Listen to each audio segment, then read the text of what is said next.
मैं हूं मेघा सिंह और आप सभी का स्वागत है SPN9 न्यूज में। कांग्रेस की अंतरिम अध्यक्ष सोनिया गांधी की ओर से अखबार में लिखे लेख पर अब पलटवार होना शुरू हो चुका है। दरअसल बीजेपी ने इस लेख पर अब पलटवार किया है। बीजेपी के वरिष्ठ नेता और केंद्रीय अल्पसंख्यक मामलों के मंत्री मुख्तार अब्बास नकवी ने कांग्रेस पर अब हमला बोल दिया है।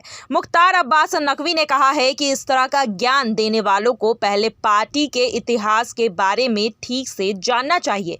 नकवी ने कांग्रेस के पहले के शासनकाल के दौरान हुए दंगों और हिंसों का भी जिक्र किया है।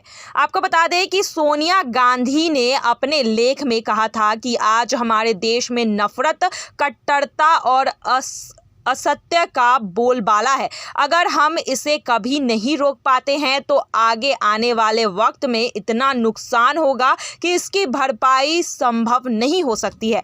हम एक व्यक्ति के रूप में खड़े होकर नहीं देख सकते हैं, क्योंकि फर्जी राष्ट्रवाद की वेदी पर शांति और बहुलवाद की बलि दी जाती है। हमें नफरत की इस प्रचंड आग पर काबू पानी होगी और देश को स्थायी उम्मीद की स्थिति में रखने के लिए विभाजनकारी योजना का हिस्सा कुछ और भी घातक हो सकता है। इसे रोकना पड़ेगा। और अब इसी पर कांग्रेस के इसी बयान पर अब बीजेपी के नेता ने पलटवार किया है।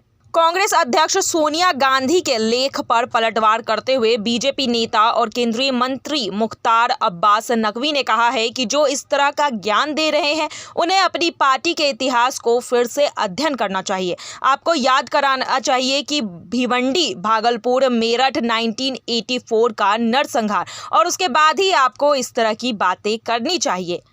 जिस तरह से अभी देश में अजान मामले पर विवाद छिड़ा हुआ है, उसे देखते हुए सोनिया गांधी ने ये लेख लिखा था, लेकिन अब ये लेख कहीं ना कहीं सोनिया गांधी पर भारी पड़ता हुआ नजर आ रहा है, क्योंकि बीजेपी अब सोनिया गांधी को टारगेट करते हुए नजर आ रही है और कांग्रेस के शासनकाल में हुए हिंसा को याद दिलाते हुए यहाँ नजर आ रही है।